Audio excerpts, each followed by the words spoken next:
Happy Tuesday, Jar of Pain babies. It is a pleasure to be in your ears right now.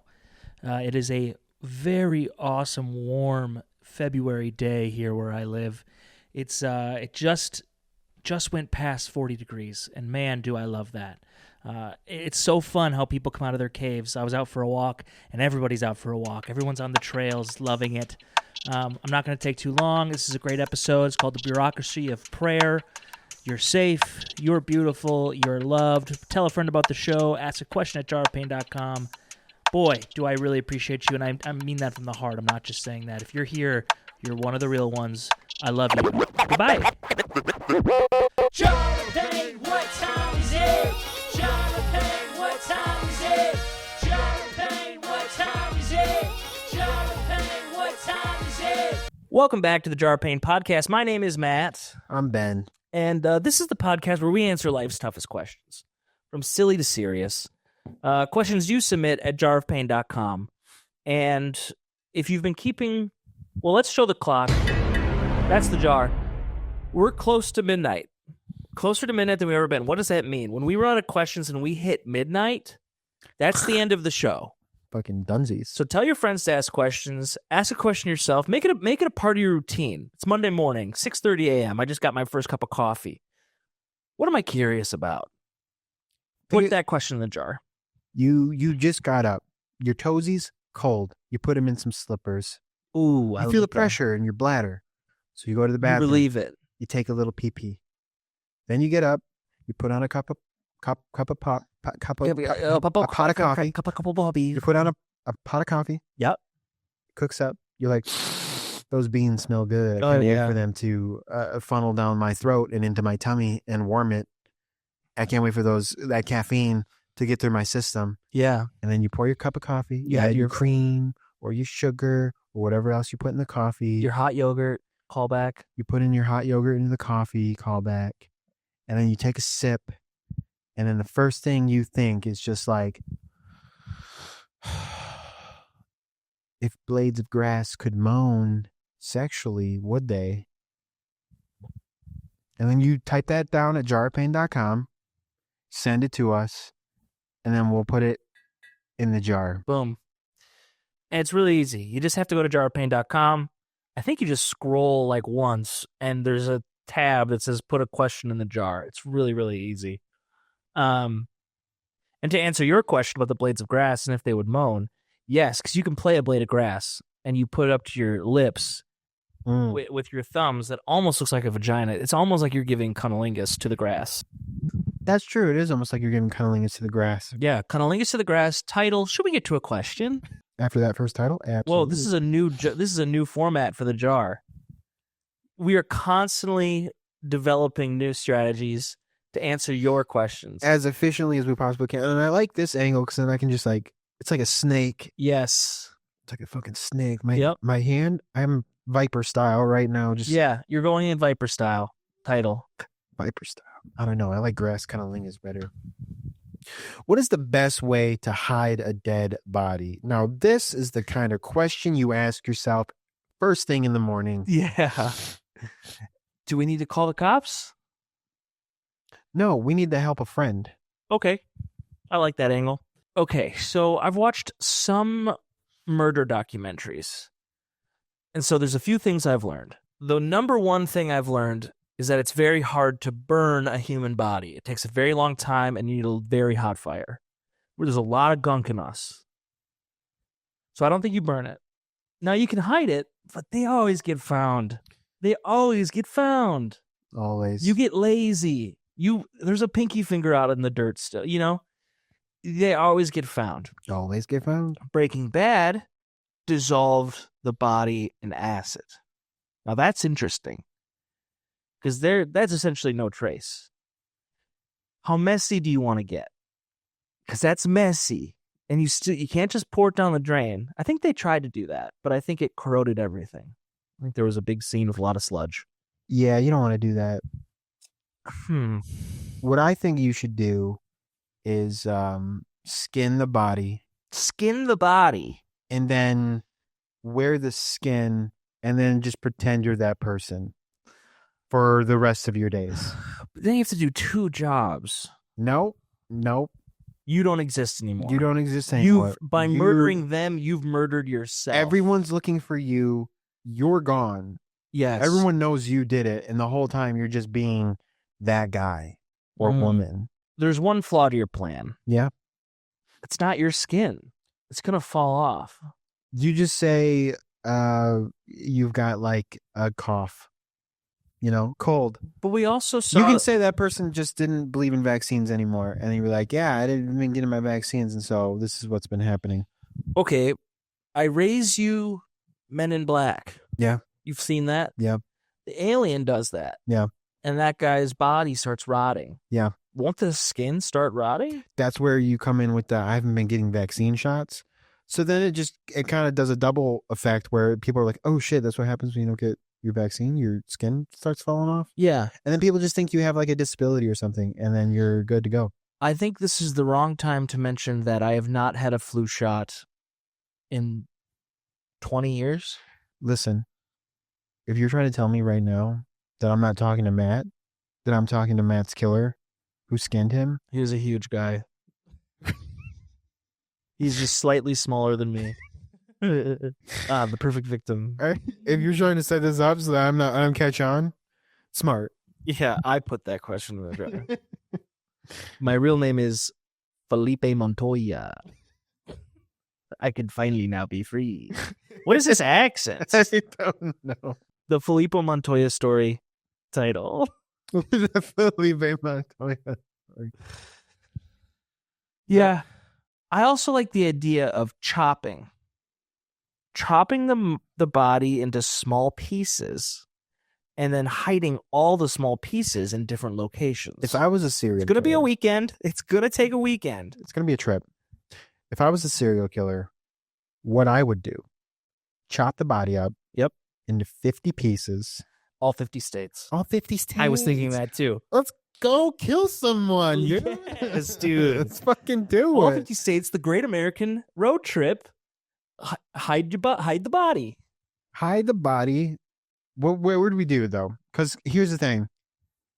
If I killed someone and I was going to hide the body pieces like that, Like where? I would make it fun for the cops. National, like National Treasure. Yeah. We're going Mount Rushmore. We're going. Yeah. We're going to the St. Louis Arch. Like We're going to Wrigley Field. here's what you'd have to do to make it like really good. And honestly, the more I think about it, I'm like, this would be like a great fucking True Detective show or something. Tie a little note. Tie a little note to each one that'll give you a hint as to where the next one is. Mm, So then they have to go and find them. yeah. And the problem is, I know what you're thinking is, hey, what if they find it out of order? That's fine. You just have to make sure that every note goes to the next part. So the last note goes to the first note. Exactly. Yes, It all I loops like together. that. You put a little chunk in the Pirates of the Caribbean ride at Disney World. Yeah. Yeah, Yeah. I think that's awesome. What's that? Captain Jack Sparrow's pocket looks a little more full than usual. There's a thumb in here. There's a thumb in here. There's a thumb in here, and it says, always remember the Alamo on it. And then you go to the Alamo. Alamo. Shin. Yep. Full shin. Knee to foot. Wow. Shin. Big piece. And no one finds it because everyone, unfortunately, has forgotten the Alamo. They forgot that it's a landmark. This is true. And then on that shin, in Sharpie marker, it says freedom. And where is that? Statue of Liberty. Her nose looks like a little booger. Oh, a little flecker. And Little- on that, it says the Nutmeg State, Connecticut. Connecticut. Did you know Connecticut's known as the Nutmeg State? I didn't. But I do know that Connecticut is notoriously boring and white. So I feel like it would have to be the least exciting body part. So it would have to be like a pinky. The boob of the thumb, like this part right here, the meaty part, the boob of the thumb. That would be not even like a full thumb. It's just the boob of it. Just the boob Yeah. title. Who knows? Not me. All right. I think we've answered this one pretty well. And also, don't go stealing our murder idea. murderers. Because unfortunately, they're going to come for us. If Not you only do come that, for they'll us, come for us. But our lawyers will come for you because that's our idea. Lawyers are better than cops. What's the best prayer? No, that's nice. Okay, let's just take a moment to just recap our situation. We just spent the better half of 10 minutes talking about how to playfully dismember and hide a body. Yeah. And then the next question is, hey, what do you say for the big man? You know, what do you say to God? I think we need to pray for forgiveness. No. That'd be the smart thing to pray for, but it is not the best prayer.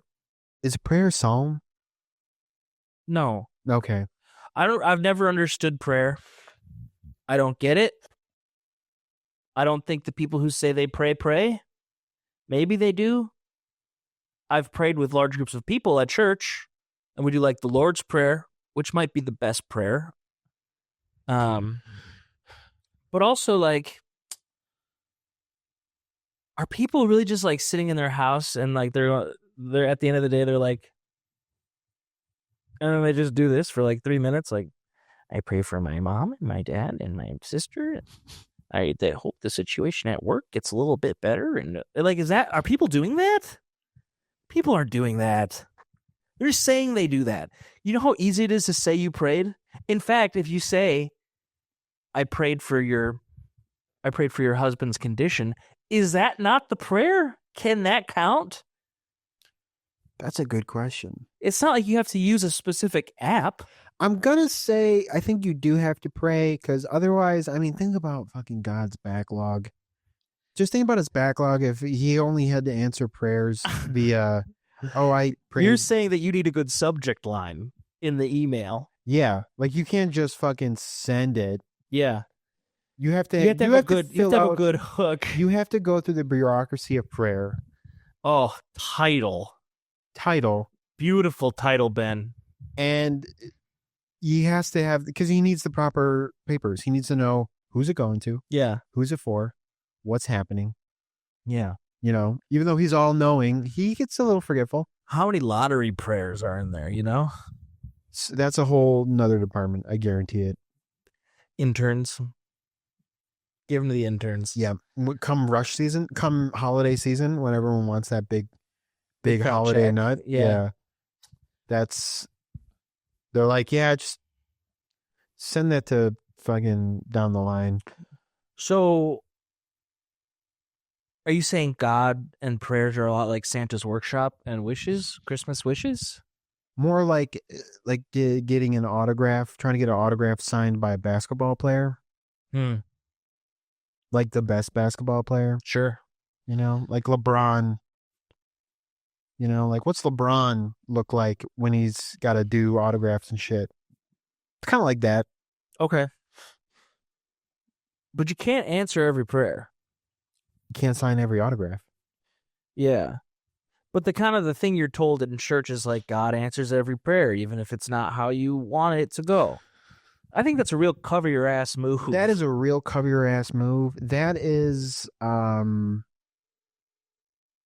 corporate jargon. Yeah. That is God's corporate jargon for sure. Yeah. To cover his ass. Yeah. Yeah, I've just never gotten the act of praying. I've just never understood it. It's one of those things that started making me curious about religion and Christianity and the way I was raised. That, 9/11, Indiana Jones Temple of Doom, all around the same time, I was doomed to fall out of religion. Yeah. I like the idea of God. God, I wish he was real. I'm not sure he is. They are. I hate gendering God, too. I think that's such a stupid construct. Like, God's an old man. No. God is everything. Also, did you know Jesus was circumcised? This is a fact, by the way. This isn't a bit. Well, fact is a bit of a stretch, but this is recorded. Okay, no. It's a fact. Whether or not you believe Jesus was real or not. And let's go with the What, they route. have a receipt? Because he was a Galilean Jew circumcised. Okay. So, let's just say he's not real. How many book characters do you know are circumcised or not? Harry Potter? No idea. The circumcision thing was a big part of religion. Yeah, it was a sacrifice to God. I'm not sure what it is. It's a sacrifice to God. I don't think it's a sacrifice to God. It's sacrifice. It's of Wasn't it like to prove you're a tribe of Abraham or something? yes. You like all your lines will do this as a tradition to Because- prove that you're this. Abraham was like, "Hey, I'm gonna kill my son." No. God told him to. Yeah. And then he was like, "Well, what if I just cut a little of his dick off?"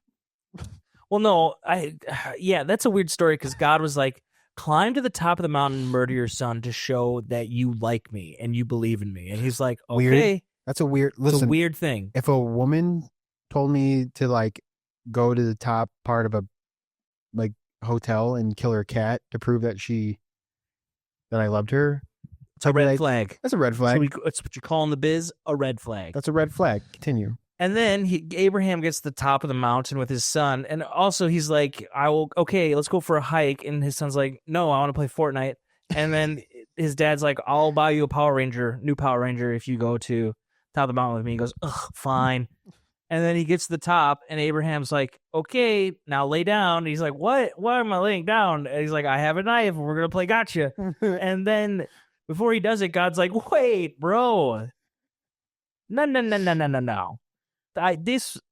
You proved it. You proved that you like me. That's bullshit because God knew that human beings were susceptible to hearing voices, aka even the garden. And he was just like, there's no way he's going to do this. Yeah. And then he fucking did it. He did it. That's a weird story in the Bible. Also, Noah's Ark, incest much? Everything dies. Noah and his family survive the flood.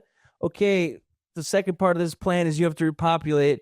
And it's just brothers and sisters fucking. How about like groups of 4 or groups of 6? How about you gather animals in groups of 6 instead of 2s? Oh, you need a bigger boat. You would need a much bigger boat. No, You would need top of the line Carnival Cruise. Those are just fucking drops a quote from Jaws. Yeah. Gonna need a bigger boat. You're going to need a much bigger boat. Church is coming to get us. You guys can hear the sirens. They're fucking coming. Oh my Pope God. is running. Oh my God, he's so fast.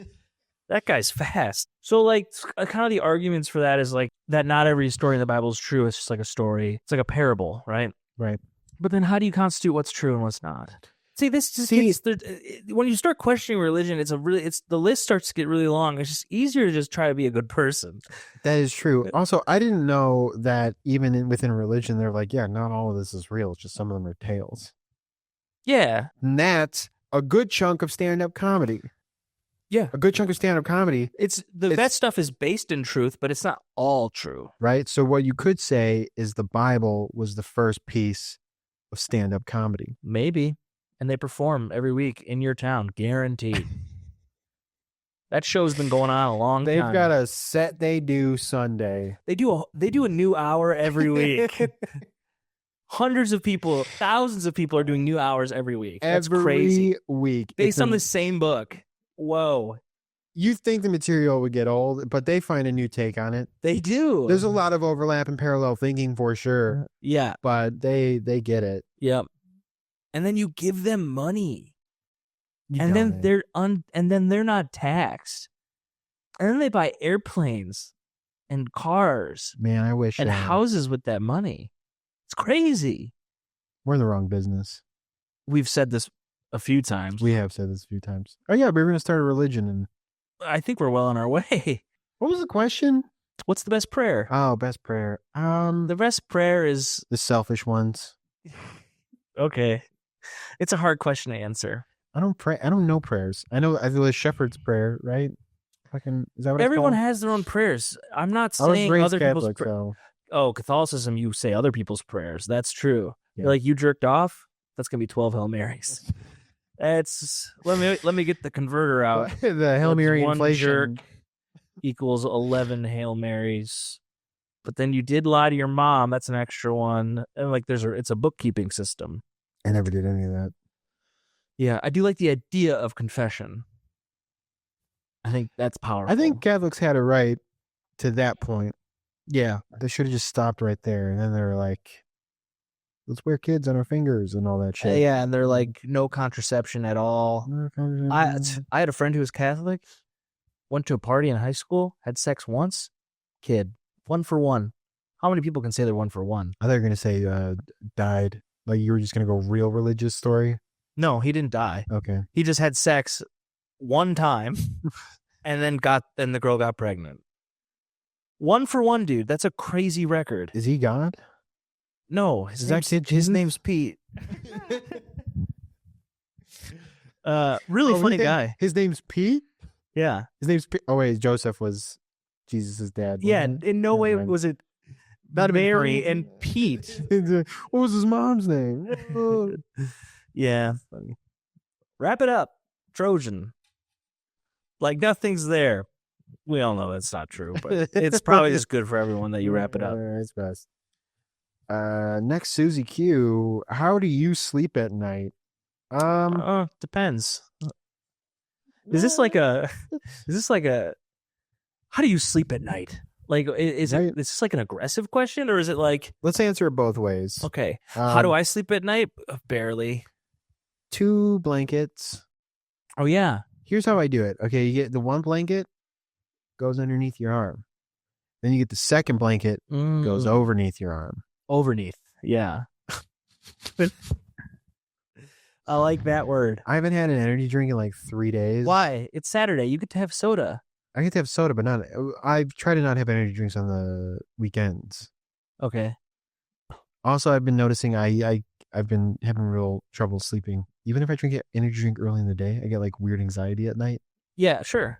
You also don't So- have a job. That could add to it. Sorry to keep No. bringing that up. No, the job thing, I'm fucking. You're good. It's out of here. Okay, I can have it. I can not have it. I don't give a shit. Knee pillow. You do knee pillow. I do a knee pillow because my knees touch each other. I'm like, this hurts. I don't really like my knees touching either. Yeah, And I sleep on my side. a little pillow right. Do you sleep there. on your side, back? Yeah, or I'm a stomach? side sleeper. I'm a side People who sleep on their stomach or sleeper. back. That was me. How? Well, for the longest time, I was stomach sleeper, head to the left, knee cranked up. So it was like a You're like a chalk outline. yeah. That's how I slept for a really long time. Now I'm a side sleeper, and I'm a bit of a diva. I can only sleep one way, but I can only get tired one way. I have to get tired. I get tired on my left side, and then I sleep on my right side. I can't explain it.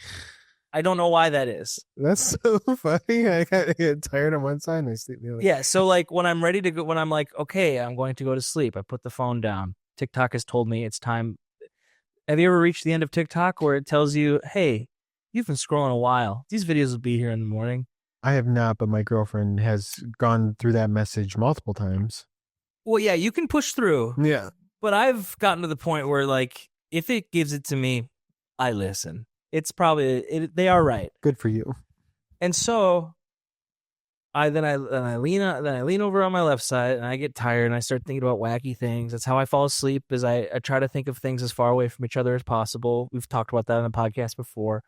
Or I imagine someone in a different place, what their morning is like. I make up a character and I think about them waking up, because for some reason, thinking of people waking up makes me tired.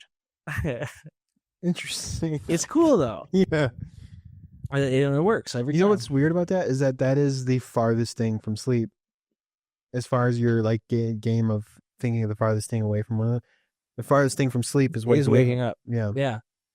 And then Title. and then I'll get tired and I'll because for some reason I can't sleep on my left side. I like start to doze off and I wake back up. So then I flip over onto the right side, one arm straight out under with my head on my arm like this, and then I have my legs straight on top of each other, but I put a little bit of the blanket in between the knees. I would do a little knee blanket thing. Sometimes the pillow gets too hot and I got to do that. Yeah. And then, because I only sleep in underwear, I don't wear jammies. Jammies are for psychopaths. Jammies Too hot. are weird.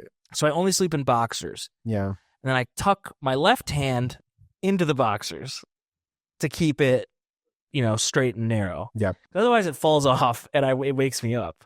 Yeah. Yeah. And then blanket situation, I get hot when I sleep. And so I just have the blanket covering one side of my body and my back is completely exposed. I've been doing that with a fan. I also have a fan on. I'm a fan sleeper. Have to have a fan. Have to have a Have fan. to have a fan on. That might be the most millennial thing about me. I have to have a fan. Yep. Even if it's not blowing on me, just It's the sound. Yeah. Sound. Mm-hmm. The white noise. Yep. Sometimes when I move, like when I've moved houses or whatever, didn't have a fan right away. No sleeping. The fuck is that sleep, dude? Who sleeps like that? Yeah. I also put a podcast on my phone with a 30-minute timer. I can't do that. Like sometimes my girlfriend will put on she'll put on Harry Potter to a timer. I'm like, this is nice, but I need the fan. Well, I have the fan on as well. The fan is necessity, for sure. The fan, I've slept without the podcast, but I need the fan. Need the fan. But I do like the podcast, and I'm pretty sure that will end as soon as I'm not single anymore. But for now, that's the way I do it. Fan. Hey, man. Find you a girl who also listens to podcasts to sleep. But it's one specific podcast I listen to over and over again. Not the same episode. 30 It is. minutes? It is a podcast where 3 comedians read children's books based on video games. It's called the 8-Bit Book Club. It's easily my highest listened to podcast because I listen to it when I sleep every day. And I don't think anybody. It hasn't been around. It only was around for like a year and a half. Yeah. But I've just found it's the right level of goofy and interesting that, like, okay, that's it. That's the podcast I listen to. Right on. How do you sleep at night? How do you sleep at night? With a knee pillow and a Yeah. fan on, It's basically the same thing. 2 blankets. I sleep pretty good. Yeah. If you're mad at me. I don't sleep well if people are mad at me. But there's nothing I can do. Eventually, I just exhaust myself with anxiety, and If I don't give a shit about it, I can sleep. I give a shit about everything way too much. Actually, even if I don't give a shit about it, or if I do give a shit, I sleep better when I give a shit. Actually, now that I think about it, because I'm so guilty and my body's so tired from all the guilt that I'm just like, just fucking Interesting. REM cycles. Yeah. Hitting them. Well, that's that one. For sure. Yep. Probably got one more and then the final. How many questions do we have left? We can do another sode. You can ask your questions at jarpain.com. Just kidding. We cannot do another sode. Please. We need you more than ever. The clock is almost at midnight. What happens at midnight, Matt? The podcast is over at midnight. Done. Okay, I just want to do that. That's fun for me. Okay, I'm glad you're... Okay. What should my New Year's resolution be? To not ask strangers for a New Year's resolution? Yeah, it's kind of weird, isn't it? What are you doing? If you need to ask somebody what your New Year's resolution should be, you don't need to set New Year's resolutions. You need a new life. Your life is either really boring or really good. I'm Yeah. going to say it's really good, so therefore it's very boring. Yeah. So I don't know. Do drugs? Have an affair. Go down to the fucking Sovereign House and start a fight with a homeless person. I don't do whatever you want. Switch it up. Make your life exciting. That's, in some way, that's their New Year's resolution. If you're asking that question, Start a fight. make your life exciting. Yeah, make your life exciting. Make life exciting again. Okay, New merch. make life exciting again. Yeah. That would be good. And then the ways are like start a fight with a homeless person, do drugs, have an Right. affair. Do drugs. Have an affair. Steal a candy bar. Start with stealing a candy bar. Go from there. Yeah. Steal a car. Steal a car. Start with a candy bar. See Yeah. how you feel with that. If you like it, Go to bar. jump to Grand Theft Auto. Yeah. It's a good game. Grand Theft Snack. Yeah. Grand Theft Auto. There you go. Easy. Last question. It's manifestation time. Yeah, I know. I'm expecting you to do your part. All right.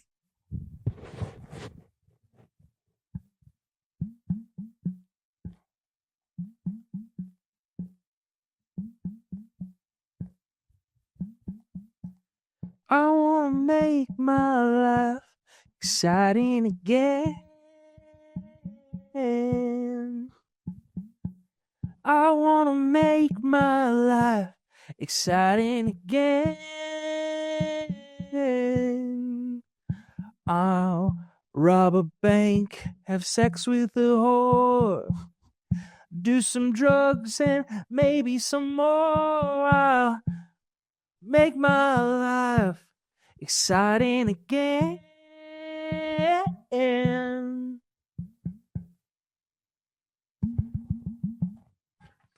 They're always good. That was a good one, I felt. That was a good one because you had a good rhyme. I rhymed. And it was like it made sense too. Yeah. It wasn't just rhyming to rhyme. It was a good job. Yeah. How do you write a joke?